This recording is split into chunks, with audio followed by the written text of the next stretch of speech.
عضو کو ایک خاص مقام پر پیدا کرنے میں اللہ تعالیٰ کی کیا مصلحت ہے اور انسانوں کے لیے اس میں کس قدر آسانیاں اور سہولتیں موجود ہیں۔ کیا زمانہ، مادہ یا فطرت یہ شعور رکھتا ہے کہ وہ ایک خاص منصوبہ بندی کے ساتھ اس انسانی جسم کی تعمیر کر سکے؟ دو ہاتھ تو کام کرنے کے لیے ہیں، دونوں پاؤں چلنے کے لیے انسان کو دیے گئے، آنکھیں راہ دکھانے کے لیے، منہ غذا کھانے کے غرض سے اور معدہ اس غذا کو ہضم کرنے کے لیے دیا گیا ہے، جگر غذا کا جوہر نکالنے کے واسطے اور اعضائے تولید افزائش نسل کے لیے عطا کیے گئے ہیں۔ اب اگر تم ان تمام اعضاء، ان کی ساخت، کارکردگی اور جسم کے اندر ان کے مقام پر غور کرو گے تو سمجھ جاؤ گے کہ ہر عضو ایک خاص مصلحت کے ساتھ پیدا کیا گیا ہے اور جسم کے ہر عضو کا دوسرے عضو سے ایک خاص رشتہ اور رابطہ ہے۔ یہ تمام عضو مل کر انسانی جسم کی تشکیل کرتے ہیں اور انسان کو وہ تمام سہولتیں فراہم کرتے ہیں جس کی اسے زندگی گزارنے کے لیے ضرورت ہے۔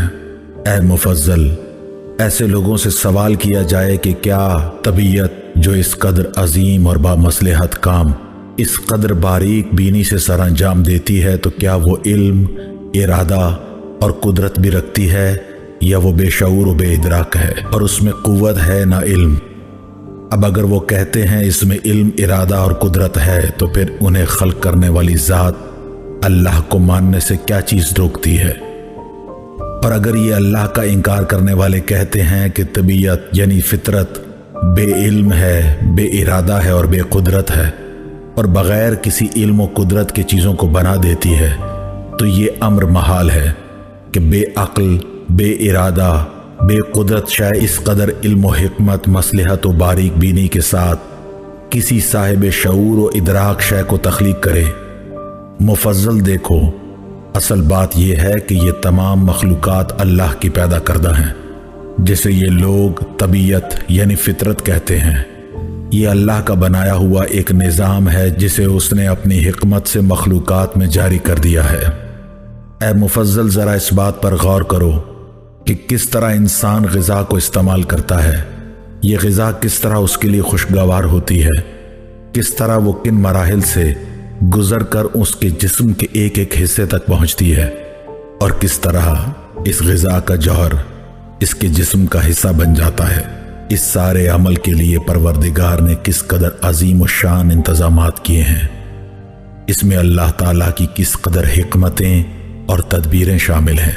اے مفضل، ان اعضاء کی موجودگی اور ان کے افعال ثابت کرتے ہیں کہ یہ سارا جسمانی نظام کسی صاحب علم و حکمت ذات کا پیدا کیا ہوا ہے۔ جسم کے اعضاء اور ان کی تمام تر کارکردگی سب کچھ اس نظام کے تابع ہے جسے اللہ تعالیٰ نے جسم کے اندر قائم کیا ہے۔ دیکھو، کھانا یا غذا جب معدے میں پہنچ جاتی ہے تو معدہ اسے پکاتا ہے، معدہ اس غذا کو قابل ہضم بنا کر آنتوں کے راستے جگر کی طرف روانہ کر دیتا ہے۔ معدہ غذا کو صاف کرنے کے لیے بنایا گیا ہے۔ معدہ اپنے تیزابی مادوں کے ذریعے غذا میں موجود تمام جراثیم کو ختم کر دیتا ہے۔ پھر جگر اس غذا سے حاصل شدہ لب لباب یعنی غذا کے جوہر کو لے لیتا ہے۔ پھر یہ نہایت باریک حکمت سے صاف شدہ حیاتیاتی اجزاء سے بھرپور خون بن جاتا ہے اور پھر نالیوں کے ذریعے سارے جسم میں پہنچ جاتا ہے جو اس کام کے لیے بنائی گئی ہیں، جیسے زراعت کے لیے پانی کی نالیاں بنائی جاتی ہیں تاکہ پانی تمام زمین تک پہنچ جائے۔ غذا میں موجود فاضل مادے، گندی چیزیں اور زہریلے مادے ان مقامات کی طرف چلی جاتی ہیں جو مقامات ان فاضل مادوں کو جسم سے اخراج کے لیے بنائے گئے۔